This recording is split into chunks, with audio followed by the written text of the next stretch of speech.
Today, you'll discover why the world's most successful bars rely on checklists to maintain excellence, learn the psychology behind why checklists work and how to reduce costly mistakes, and master the art of creating checklists that your staff will actually want to use. Hello, and welcome to the Bar Business Podcast, where we help bar owners increase profits, attract loyal guests, and simplify operations so you can avoid burnout and finally enjoy your life outside of your bar. I'm your host, Chris Schneider, the Bar Business Coach. Before we get started, a quick thank you to our sponsors, Spot On, who provide a great modern POS solution for the bar and restaurant industry, and Starfish, who use AI to turn your books into actionable steps to increase profits. So today we're diving into the power of checklists in bar operations. We're going to talk about the psychological benefits and how to implement them. When we think about running a bar, one of the biggest problems people have is that there are a huge number of moving parts. And I've said this before, and I will stand by this, that actually the bar industry is one of the harder industries out there. Restaurants would fall in the same group because we're not just providing a singular service. We're providing multiple services. We're bringing in raw ingredients and making products out of those that we're then selling to our customers. And so even the most experienced people can forget some of the details. Steps get missed because we're in a hectic environment and we're doing the same things day in and day out. But those steps that get missed hurt our efficiency and they prevent us from having the best bar possible. Now, if we think about mindset, right, I always like to go back to my framework of mindset, concept, culture. And mindset with bar owners, one of the things that we all have a tendency to do, and I did as well, is to want to micromanage and check every aspect of our operation. Now, obviously, we've talked about before on the podcast how micromanaging doesn't really help your employees. It actually makes the work environment worse and tends to have people not do as well overall. But by implementing checklists, we can create a self-running system that ensures our consistency and excellence and allows us to not need to micromanage because all we have to do is check that something was done. And in this case, check that the checklist was used. It gives us the opportunity to make sure that our employees are fully aware of what's going on and makes it easy for us to check that everything that we want to have get done is actually getting done. As we start the conversation about checklists, I think one of the really important things to talk about first is why do we need checklists? What are the benefits of using checklists? And obviously there are organizational benefits that we've already alluded to, but there are also psychological benefits behind using checklists and the effective use of checklists. Now, the biggest one is it reduces your cognitive load. And so what do I mean by that? Cognitive load, you only have so many decisions that you can make in a day. And I forget the number, but we all make tens of thousands of decisions in any given day. From, do I want to go get a water right now? Or, should I get out of bed or do I want to hit the snooze button? To really intense business decisions that we take in our business, right? Should I hire someone? Should I fire someone? Should I change the products I'm offering? All of those decisions affect the load in our brain. And just like anything else, when you work your brain hard, it makes you tired. So people can only make so many decisions in a day. And by using checklists, we allow folks to not have to think as much, which reduces that cognitive load and makes it easier for them to accomplish their tasks. The other psychological benefits we're getting from checklists is we're creating accountability through clear instructions, which not only helps us build confidence in new employees and give new employees a tool they can use to make sure they're doing their job properly, but it also makes sure that our current employees feel like they're being treated fairly. Everyone's being held to the same standard. And that's true within a shift, across shifts, across every person, because if you're all following the same checklist, you have a consistent standard that where everyone's performing. So what is it with checklists? What are the checklists that we need? And let's be real honest here. If you have not read it, there's a great book. It's called The Checklist Manifesto. And he's a doctor and he writes all about using checklists in operating rooms and how that improves patient success. But there are checklists. He goes through medicine, he goes through aviation, pilots, all sorts of different places where they use an extreme amount of checklists. And you can have a checklist literally for anything. But there are some essential checklist categories I think are really important for bars. The two that you pretty much always need are opening and closing checklists. What are your procedures for opening? What prep needs to be done when you're closing? What needs to be cleaned? What financial things need to be done, right? How do you run that Z? How do you put together your money at the end of the night? So an opening and closing checklist are pretty much required for everyone. And then beyond those, you're going to include some cleaning and things in your opening checklist and your closing checklist. But you probably need a separate checklist for cleaning and sanitation standards. And that can be something really formal, like a HACCP checklist, hazardous analysis and critical control points, where you're looking at food safety, specific items, measuring temperatures.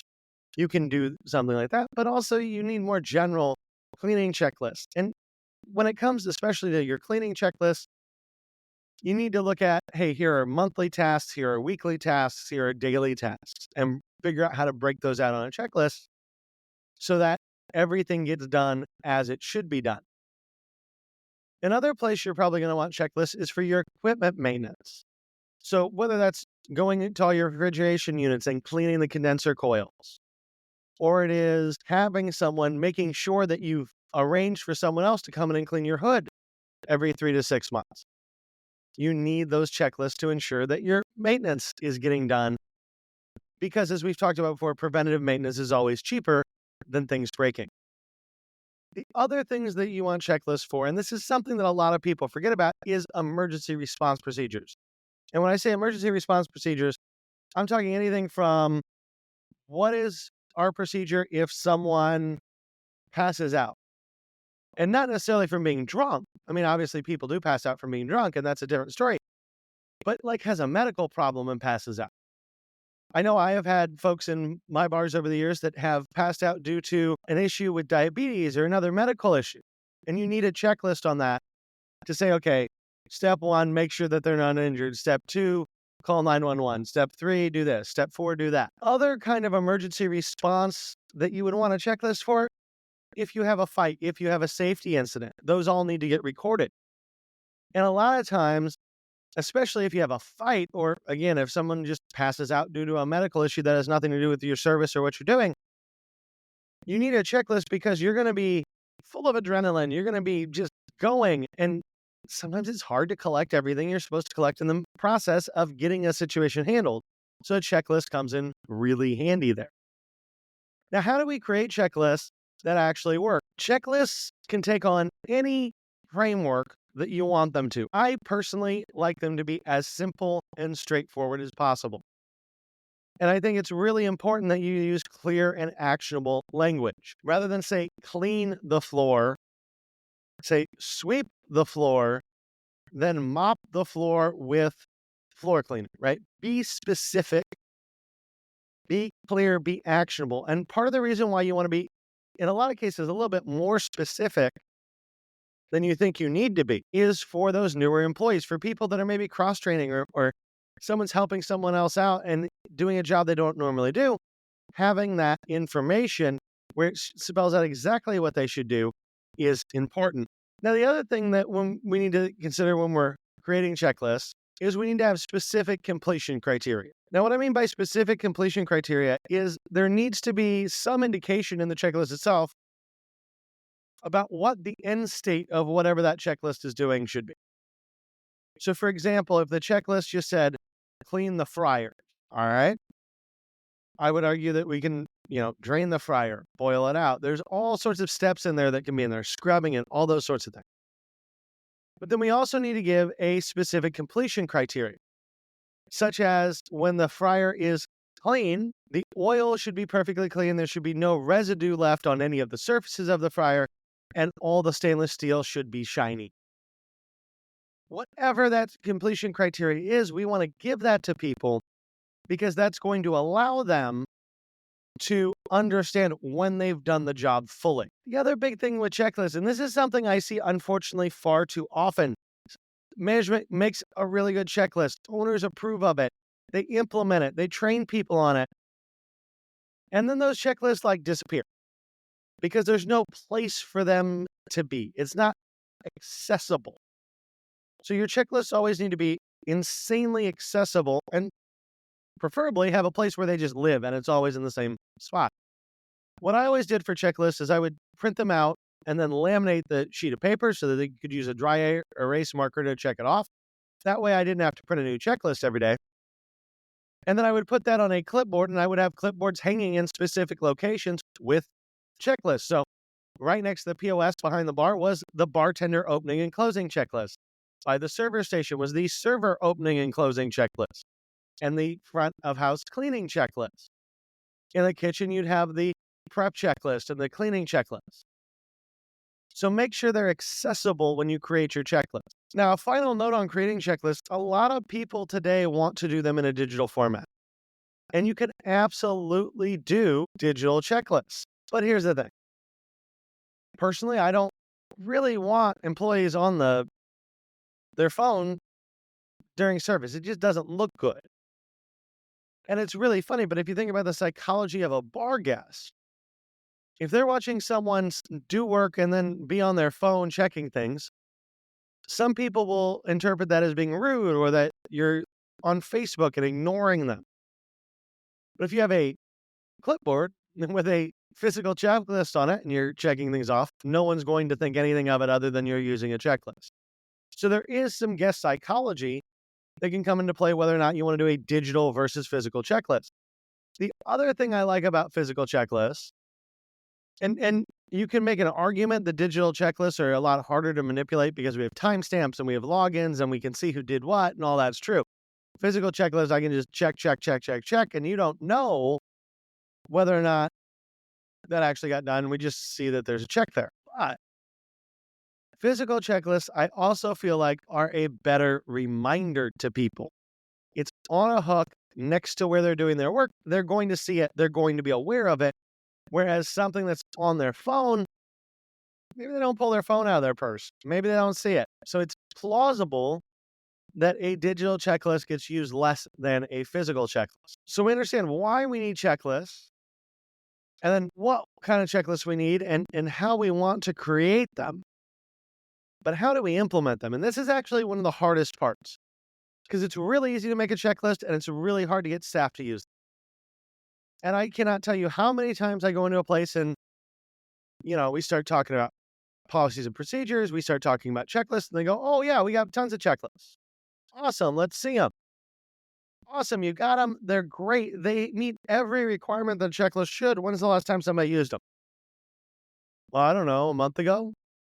Well, clearly that's not an effective checklist if no one's using it. So implementing a checklist is just as important as what's on the checklist, if not more important, because you can spend all the time in the world making it, but if no one's using it properly, it is not providing your bar a benefit. So how do we implement checklists? Well, one thing that I see a lot of people do that I very much discourage is they come out with 20 checklists all at once and try to implement them all at the same time.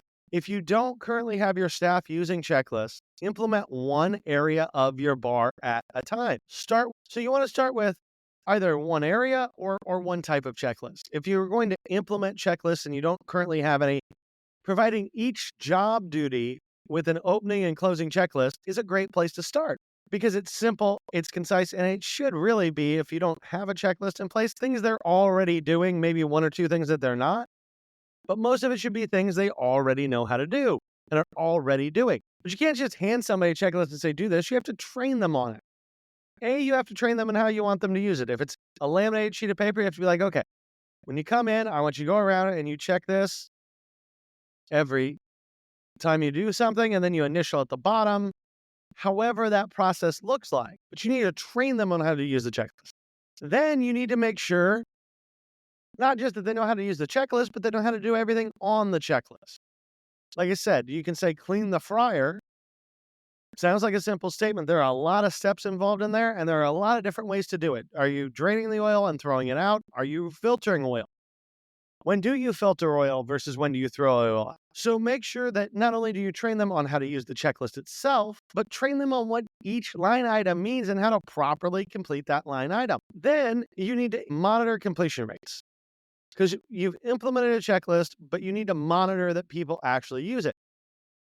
One thing that happens in almost every business on the planet, someone has an idea, they make a checklist, they train it, they go over it really well. And 2 months later, it's fallen to the wayside because no one's actually monitoring that it's completed. So make sure that not only do you have the checklist out, but you're monitoring that it's completed, not for the first week, not for the first month, but into perpetuity, because that checklist, if you're still using it, you need to check it for completion. Obviously, some days you're going to check more than others, but you always need to check. The other thing you need to do is you need to realize that your checklist probably is not right. And this goes back to what I love to talk about, which is continuous improvement. You guys have heard me talk a lot about continuous improvement over the years, but if you do something once, the chances of it being perfect and efficient and right and working well for your team is about zero. To get that level, to get a very effective checklist that's well trained, that is working very well for you and your team, it takes time. So just like with anything else, once we've implemented the checklist, let it go for a week or two, and then go around and ask every single person using that checklist, hey, do you like it? What's good about our system? What's bad about their system? Get that feedback from them, and then use that to adjust and make your checklist and your process of using that checklist better. Refine the items on it, refine the procedures around it. Because anything we implement, we need to understand we have at least 3, 6, in a lot of cases, 12 months of improving it and making it better before we actually have something that we can set aside and say, okay, this is good for the long. Now, I hit on this with monitoring completion rates, but one of the big things with checklists is you need to measure your success, right? We can't just have a checklist and implement it, even if we implement it well. Is it helping us? So here are some metrics that I would look at to say, is this checklist actually being effective for our business? First of all, is it getting completed? Because if it's not getting completed, we don't have data. So what is your completion rate? That's the first metric I would look at. Then I would look at, okay, has this changed anything about my business? Do I see food costs going down?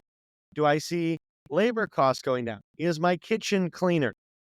Are my openers less mad because my closers are actually doing all their job?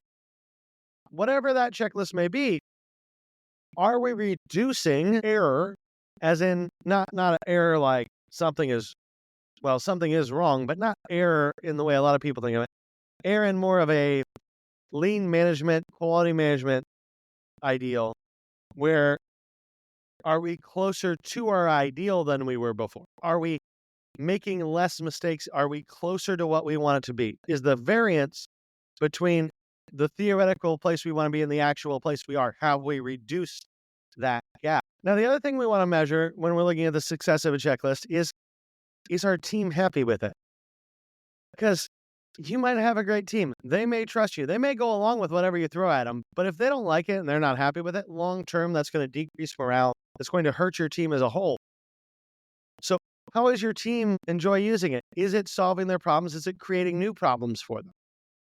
And again, this is where we go back to the feedback, adjusting, and continuous improvement piece, because if they're not satisfied with it, we need to dig in there. Now, another thing I personally like to look at when we're talking checklists, and sometimes you can measure this, sometimes it's very difficult, is has the checklist increased our efficiency or saved us money?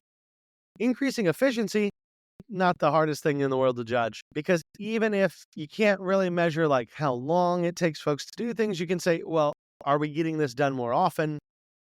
Is the sink always getting clean during closing? Yes. Okay, we've improved our consistency, and therefore we're being a little bit more efficient overall, which means we probably are saving some money. But when it comes to things like inventory counts or opening and closing procedures for behind the bar for your cash, you can actually probably document real cost savings there, because every time we eliminate waste, we've saved money. So really a checklist, right? And I've been dancing around this whole episode, but really a checklist is about reducing error, variation, and weight, and making hopefully a better employee experience in the process. And all that should lead to a better guest experience. So checklists are very important. And if you're not using them, I highly suggest you start. And again, I would start with an opening and closing checklist for every position. So today we've talked about checklists, how to create them effectively, and how to implement them, as well as some of the psychology behind checklists. And I would encourage all of you to go out and implement checklists if you don't already have them. And if you do have them, look at your completion rates and look at your staff satisfaction. Are they doing it? Are they happy with it? And if they're not doing it, and or they're not particularly happy with it, work on how to make those checklists better. Because checklists at the end of the day will reduce your errors, your variation, they will improve your consistency, and they will create a more professional operation that is able to better serve your guests. That about wraps it up for today. If you enjoyed today's insights, make sure you like, subscribe, and leave a review. If you are ready to take your bar to the next level, schedule a strategy session with me by clicking the link in the show notes below. Until next time, have a great day, and we will talk again later.